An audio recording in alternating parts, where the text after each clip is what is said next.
On April 8, 2026, markets celebrated. Oil fell 13% in a single session. The Dow surged 1,325 points, its best day in a year.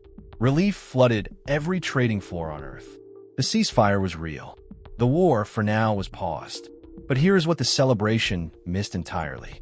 The Strait of Hormuz, the waterway through which 20% of the world's oil flows every single day, was not meaningfully reopened. 230 loaded oil tankers sat idle inside the Gulf. Only a handful of ships were moving per day. Before the war, 100 to 120 transited daily. Marine traffic, April 2026. Iran had placed sea mines in the main shipping channel. Every vessel was required to coordinate directly with Iranian armed forces before moving. America started a war. A ceasefire arrived. The economic damage was already done, and the bill is still coming. 4 separate economic crises are now running simultaneously through the global financial system, and the ceasefire does not stop any of them. To understand what actually happened between February 28th and April 8th, 2026, you need to understand one number: 20%. That is the share of the world's entire oil supply that flows through the Strait of Hormuz every single day. International Energy Agency, 2026. Not some of the world's oil. Not oil for a specific region. 20% of everything. When the United States and Israel launched nearly 900 strikes against Iran on February 28th, Iran's response was immediate. It closed the strait. The International Energy Agency described what followed as the largest supply disruption in the history of the global oil market. IEA, March 2026. Not the largest this decade. Not the largest since the 1970s. The largest ever. 2 days before the war, the American national average for a gallon of regular gas was $2.98. By March 31st, it had cleared $4, a 39% spike in 5 weeks. AAA, March 2026. Brent crude hit $112 per barrel at its peak. Physical spot prices touched $140 in the immediate supply crunch. Chicago Mercantile Exchange, March 2026. And the transmission mechanism from that 33-kilometer strait to every household on Earth is faster than most people have ever had to understand. For crises, running simultaneously, right now, and none of them stop when a ceasefire holds. Here is the first one. Oil prices fall when a ceasefire is announced. The inflation that was created during the war does not fall with them. Inflation works on a delay. When oil sits at $112 per barrel for 6 weeks, every product that requires energy to make, ship, or store absorbs that cost. Those price increases move through supply chains over weeks and months. By the time the ceasefire arrived, the inflationary wave had already been baked into manufacturing costs and wholesale prices across every major economy. The IMF warned explicitly, every 10% increase in energy prices pushes global inflation up by nearly half a percentage point. IMF, April 2026. Oil rose approximately 60% from pre-war levels at its peak. Do the math. That is not a rounding error in global inflation. That is a structural acceleration of a problem that was already running hot before the first bomb fell. The Federal Reserve was already holding rates at 3.5 to 3.75% because inflation was refusing to cooperate. Now it faces a fresh, energy-driven shock on top of the existing one. Cut rates to support the economy and risk reigniting an inflation problem that just got significantly worse. Hold rates to fight inflation and risk pushing a slowing economy into recession. Moody's was already putting U.S. recession probability at 49% before the war started. Moody's Analytics, February 2026. The ceasefire does not resolve that dilemma. It simply stops it from getting worse. Temporarily. The second crisis is the one that received almost no coverage.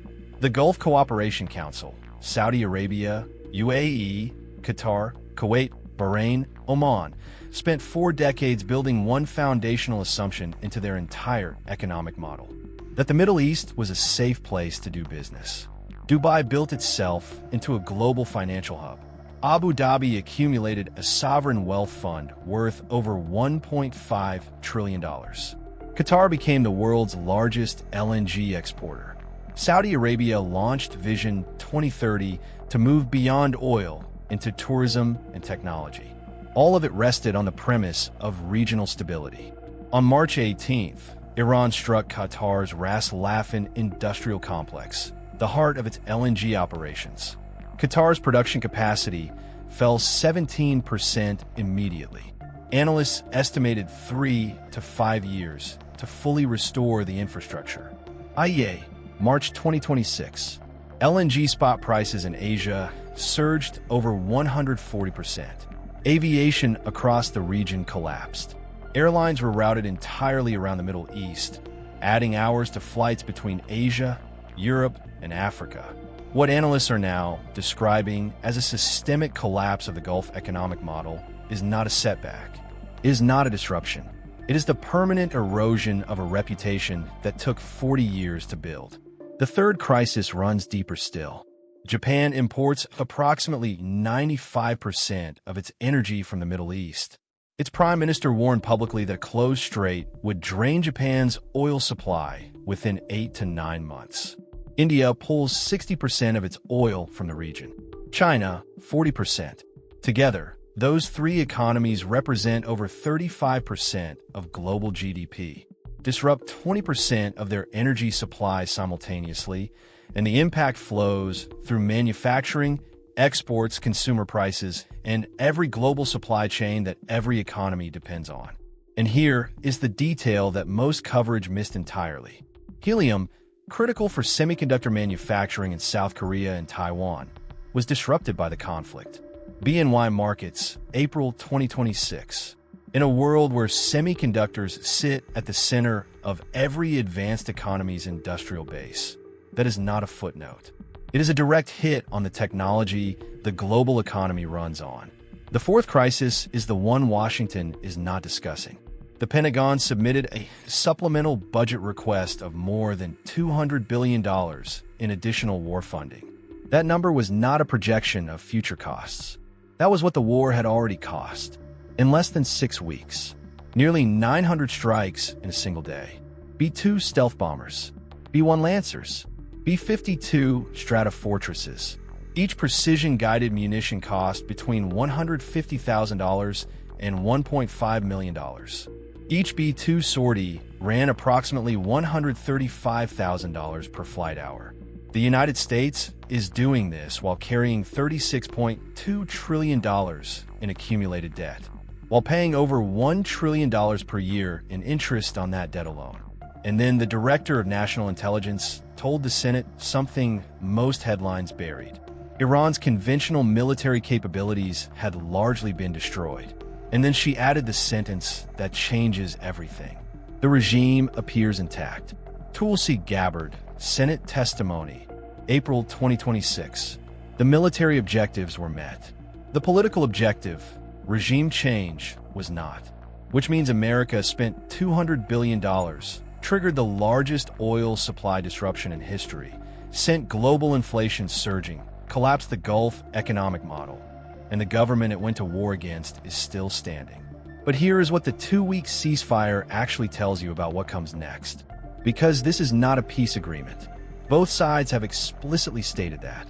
Iran's Supreme National Security Council confirmed the deal, and in the same breath declared that nearly all war objectives had been achieved. Both sides claiming total victory from the same ceasefire agreement is not the language of resolution. It is the language of a pause before the next round. Consider what happened within hours of the announcement. Israel launched Operation Eternal Darkness against Hezbollah, its largest strike since the war began.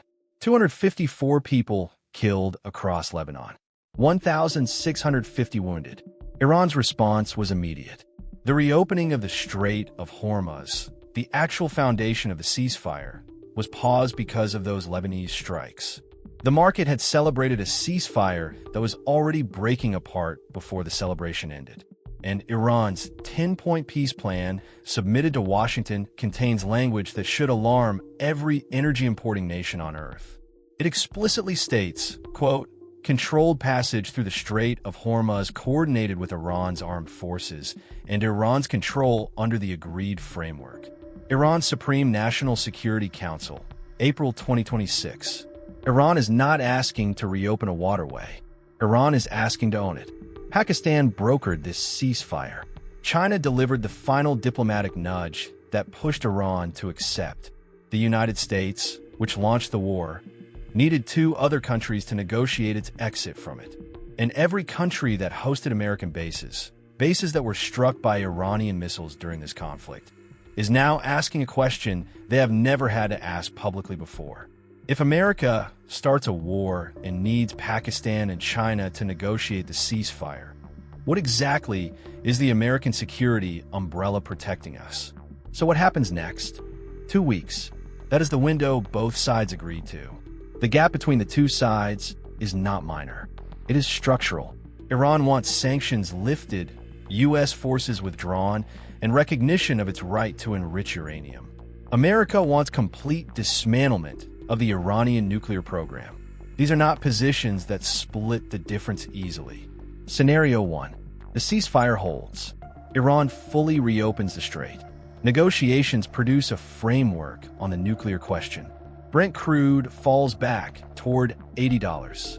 The Fed gains room to cut rates as energy inflation eases. But even this best case cannot undo the damage. Qatar's LNG complex still needs 3 to 5 years to repair. The Gulf's reputation as a safe business hub does not recover on the day a ceasefire is signed. $200 billion in military spending does not disappear from the U.S. deficit.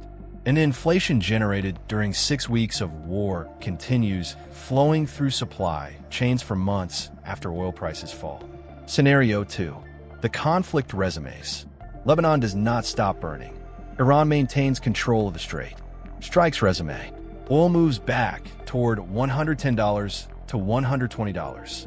Physical spot prices push toward $140 again.